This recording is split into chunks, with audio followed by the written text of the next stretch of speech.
Hello, everybody, and welcome. I'm Marilyn Allen. Thank you for joining us this morning. We have a very special guest today. His name is Bill Reddy. He's a licensed acupuncturist. He practices in Virginia, and we're very happy because he has served on a number of task forces for NCCAOM. He also serves on the executive committee of the Integrated Health Policy Consortium. He's the former president of the Acupuncture Society of Virginia. He's also the former president of AAOM. He's very involved both nationally and internationally, but he's going to talk to us today and chat with us about the Affordable Care Act and maybe some other things if we have time. Hello, Bill, and welcome. Hi there, Marilyn. Oh, I did want to mention I was vice president of AAOM, so I don't want to puff up my status. Oh, okay. Bill, tell us just a little bit about how you're involved with the Integrated Health Policy Consortium. Sure. I got involved with them about 6 or 7 years ago, and what impressed me about them was that they were, for the first time in the history of the United States, we were able to get all of the complementary and alternative medical professions in the same room agreeing on their policy priorities. And that's very valuable. So the IHPC, the Integrative Health Policy Consortium, represents over 600,000 practitioners across the nation. We represent acupuncturists and chiropractors, massage therapists, naturopaths, homeopaths, certified professional midwives, holistic MDs, holistic nurses, and nutritionists. And so we have a broad spectrum that we represent, and I think, and our whole goal is to remove the barriers to health. And it's that simple, and we're looking to have an integrative health, an integrative health group, for any other word. People who are talking together and networking with each other. Well, that's part of it. I'm looking at that we should have integrative healthcare in America. Absolutely, because ultimately it will benefit all of the patients. Yes. Thank you, thank you.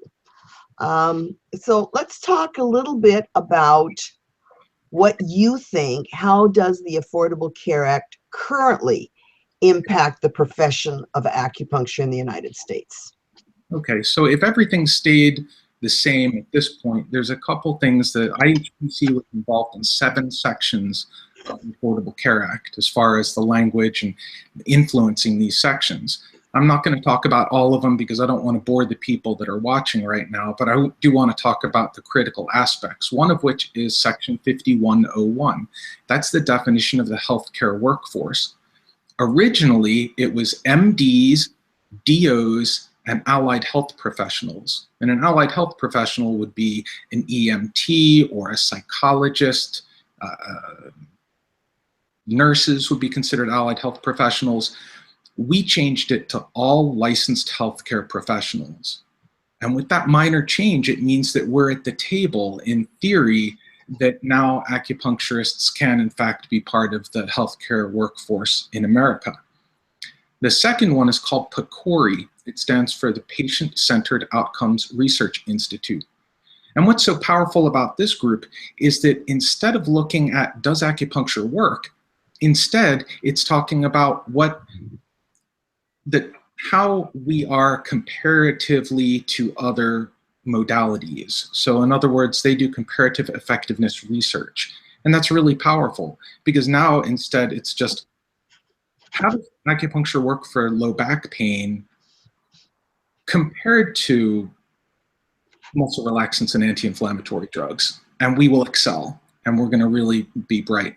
The third one that's really big is called 2706, and that's the non-discrimination provision of the Affordable Care Act. And before the Affordable Care Act came into play in the spring of 2010, I was discriminated against in Virginia. And the reason is that if you're an MD doing acupuncture, insurance companies will cover you. But if you are an acupuncturist doing acupuncture, you don't get covered. And that's what the non-discrimination bill was about, is about how you cannot discriminate against a practitioner based on the letters after their name. So as long as it's within your scope of practice, the insurance companies are required to cover your services. Now, the tricky part, and I should mention this, which is a little harsh, is an MD will get paid $250 a treatment and will get paid 15 or 35 or whatever. So we won't get the parity, but at least we were no longer discriminated against. Now, is this true in every state that it's not discriminated against, or just certain states that perhaps have been deemed as EHB? That's great. And for the listening audience, EHB is the essential health benefit. And this is a federal legislation, so it affects all 50 states. However, it doesn't mean that it's being enforced. And that was something IHPC was involved with, was actually making sure that it is properly enforced. So the consortium that you work with is actually somewhat representing us in Washington, D.C.?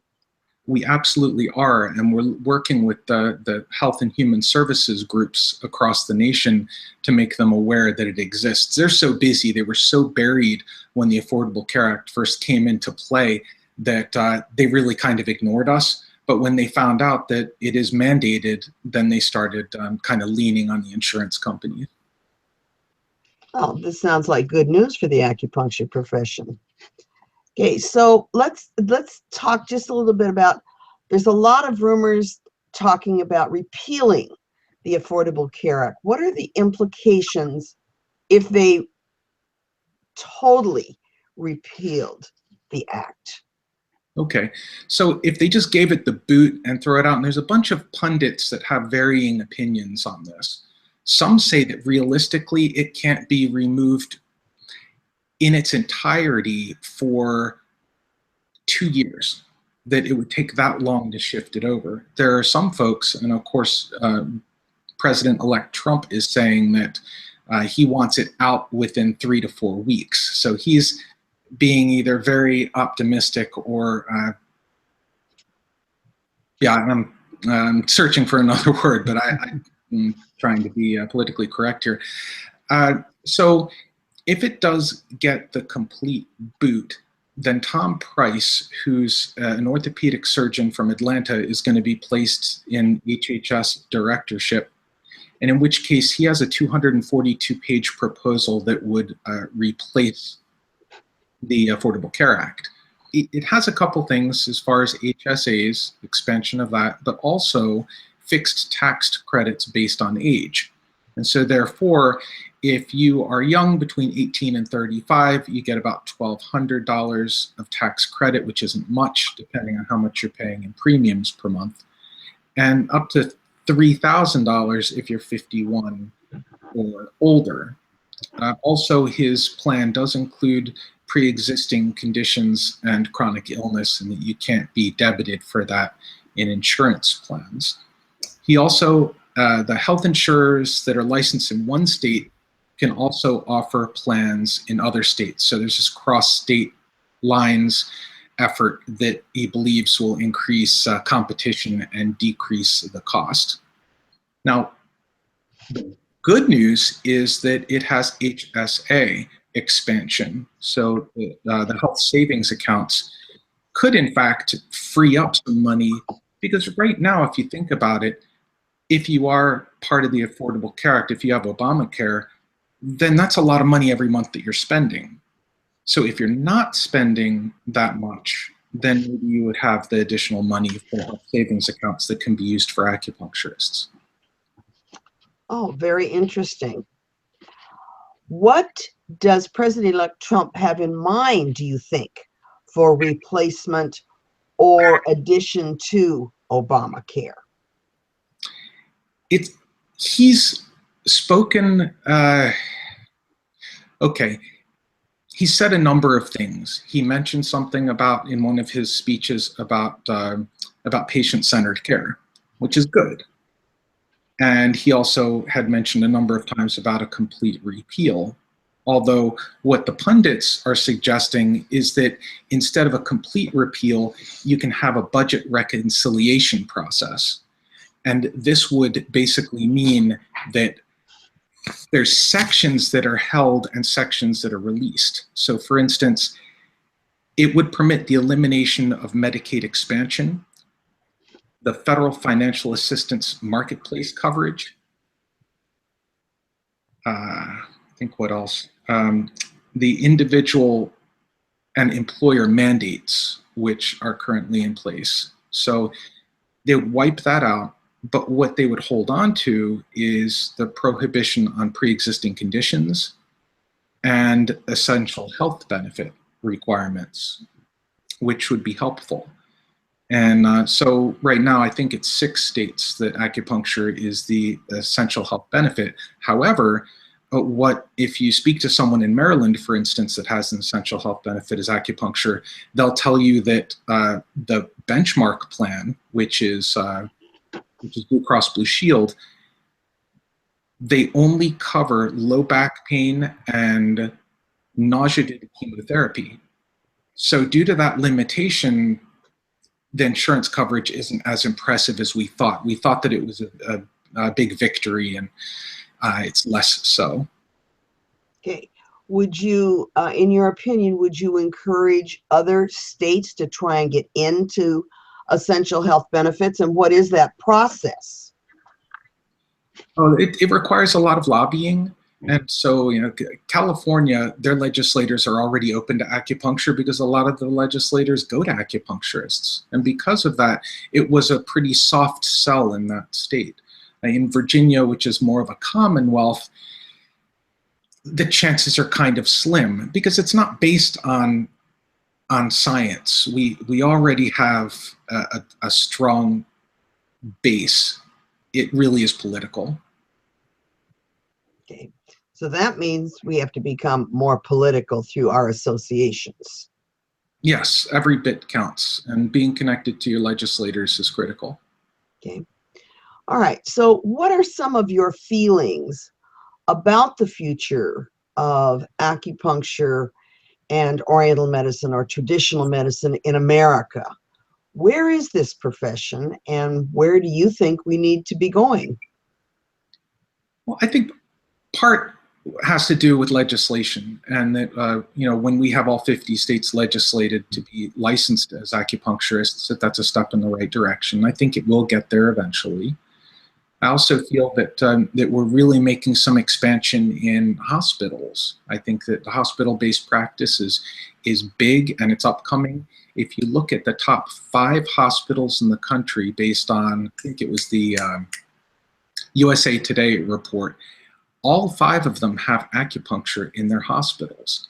So that's very, very positive. The negative part is that they're usually in outpatient clinics. So we're not exactly integrated in their hospitals. Let's take Johns Hopkins, for instance. I think there are 2 or maybe 3 acupuncturists there. One is in a GI setting, and I believe that one is in an oncology setting. So the good news is I think we're moving in that direction. Clearly in Europe, the European Union, even though they have varying requirements, varying legislation related to acupuncture practice, there's quite a few hospitals that use us. And so I think that we can eventually get there. Okay, you have mentioned about the hospitals that do have acupuncture in them. What do you see as the way for acupuncturists to get into a hospital? Is there any magic formula? In your opinion, what are some things that they need to do? How do they need to prepare themselves to work in a hospital setting? Yeah, those are great questions. And the NCCAOM had developed they developed a hospital-based practice guideline that's used for acupuncturists, and it allows them to understand the process that hospitals go through in order to allow them to practice. And then the next step is a guideline that's going towards hospital administrators, and that's still in the works. And I think it's the Consortium which is the academic consortium of alternative healthcare that is working on the second part of that. And when that goes out, that will go to hospitals, which will also open doors. There are quite a few hospitals that are very, very interested in having acupuncturists practice there, but they don't know what steps they need to take in order to do that. So for those acupuncturists that are interested in a hospital-based practice, they need to look at the hospital-based practice guideline that the NCCAOM developed. And that tells them the steps that they need to take in order to have that privilege, because there's hospital privileging, and that's the term that's used. There isn't any additional training required at this time, and there's discussion back and forth about having a certification in order to practice. And some of the concerns are not about clean needle technique, but what about cupping and how to make sure that the cups are absolutely sterile for the next patient. And some of these things have not really been discussed in our schools, and therefore we don't know where to go with it when we're practicing in a hospital environment. Also, the electronic health records are something that very few acupuncturists are aware of or know how to deal with. I would agree with you on the electronic healthcare records. And I think one of the questions that an acupuncturist needs to ask a hospital is, what system do you have, and is there training for me? And I think we also need to be able to look at the fact that we need to begin at the encounter and end at the encounter, so we know that we've incorporated everything that happened within the encounter. And in the malpractice arena, we find that the notes or the documentation are the actual defense. So talk a little bit about maybe how we could improve our documentation, just because I'm sure you've seen documentation, you take documentation. Is that something that the profession needs to start looking at? Well, again, it really comes down to what the hospital administrators are looking for. And of course, the big thing is lawsuits. They're trying to avoid lawsuits at all costs. And that's something that they're formulating. And so as far as I know, they're going to get hospital administrators involved in this next round for the guidelines. And then that way, because they're involved when the final document is complete, they'll be on board with it. And I think that that could really expand our profession. There are quite a few acupuncturists I know who would prefer not to work in a hospital environment. But for those who do, at least they have the opportunity. Right, it opens up the doors, and it opens it also to many new patients. All right, let's chat a little bit about the opioid epidemic. What is our government doing to address this issue, and how can the acupuncturists begin to integrate into that whole discussion? Okay, so IHPC is involved, and we actually have an opioid task force that we're looking at these things. I'm the chair of the Federal Policy Committee, and even though it is federal, I am working closely with West Virginia, the Attorney General's office, and what we were able to work towards is that they have a not really five-tier, but they have 5 non-pharmacologic approaches to opioids or chronic pain. That would include acupuncture, chiropractic, massage therapy, physical therapy, and occupational therapy.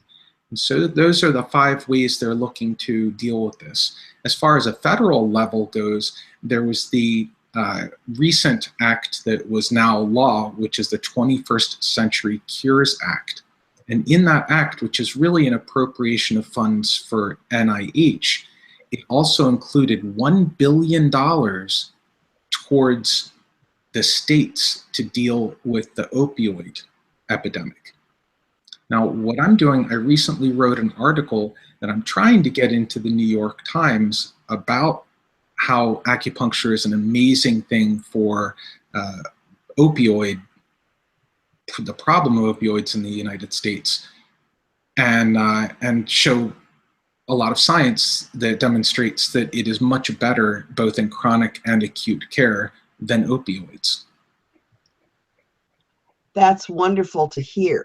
Is there anything that the profession can do to help to move this forward? Who would they talk to in their own state, for example?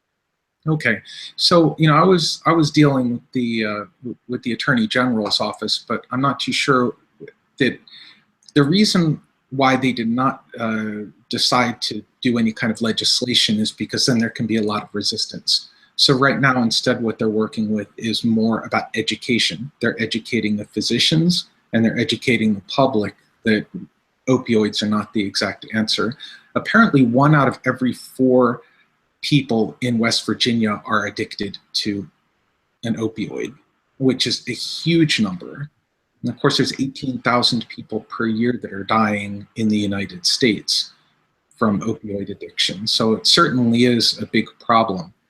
And the solution, like I said, the ASA, which is the American Society of Acupuncturists, is a good resource because they responded to a number. Okay, let me back up a little bit. So the CDC developed guidelines for the use of opioids. This came out in February of this past year, in 2016. They sent out a draft and the ASA responded, as well as IHPC, and made comments. And also AAPM, which was originally the American Academy of Pain Management, and now they're called the Academy of Integrative Pain Management. And what we saw was that they did focus on non-pharmacological approaches, and they actually called out acupuncture and chiropractic care. And they went on, and then when it was finally out of the draft and into the final form, that was stripped out of the guideline, which was rather disappointing. But so my point is that ASA is very much involved in the opioid situation and doing what they can. So it would probably be important, if someone in the acupuncture profession is interested in this, that they would contact their own state association. Can they get a copy of is there an opinion paper that ASA wrote? And would it be a good idea for almost every acupuncturist to have a copy of that to look at it? Absolutely. And I'm not too sure where they archive their information, but if you go to ihpc.org, you can find that information of what our response to the guidelines were. Okay. Say your address again so that we can write it down, please. Sure, it's ihpc.org. And anybody can log into that and find out and pull the information down. That's correct. And if we began to educate each one of our patients, because they usually contact their friends, it would certainly make a difference in being able to move this forward. Is there anything else that you would like to tell us about what you're involved in or things that are going on, whether it's nationally or internationally? But it sounds to me like you've been quite busy. Thank you for your time. Oh, no problem. I feel like, I felt when I first started acupuncture that we were on the crest of the wave. And I think it's building and building. And I think that we really do have a positive future in America. And I think that things will work out well. I know there's a lot of concern about what's going on with with President-elect Trump and what he's doing. And all we can do is watch and wait at this point. But IHPC is evaluating from the worst case scenario of complete repeal to partial repeal and how we're going to deal with it. So, and acupuncturists have a seat at that table so that we do have input. Are you the one who, if we have any information or any thoughts, we can contact you? Absolutely, but I'm not the actual acupuncture representative on IHPC. That would be Dr. Corey Ward Cook. She is on the board and represents NCCAOM. So she's our primary acupuncturist that, even though she's not an acupuncturist, she represents the profession. So if we had a thought about it or something, we could contact Dr. Ward Cook through NCCAOM. Oh, absolutely. And I would encourage acupuncturists to do that. Is there anything else you'd like to tell us about what's going on? No, that's about it. Well, thank you very much. I've learned some things this morning, but I also know that it's important for acupuncturists to become involved in their state associations because it takes membership. One of the first things they always say to you when you go to do a bill or something is, how many people do you represent? So we just need numbers as well as we need contributions. But thank you, Bill, very much. I think it was very informative. And if they have questions, they can write in. They can ask us questions, but go to NCCOM, give them your opinion and your ideas. At the American Acupuncture Council, we're working very hard to look at the kind of limits that you need to work in hospitals. Sometimes hospitals require higher limits, and we're working on higher limits. Plus, we're also working with people on their documentation, because documentation is a big issue in hospitals. Other providers read it. So start looking at your own documentation and see if it does meet the standards. Begin at the beginning of the encounter and then close up the end of the encounter, because that is your defense as well as the information shared with other medical providers. Thank you for joining us. I hope that you found this very informational, and I look forward to seeing you and talking with you again next month. Hope you have a great month and Happy New Year.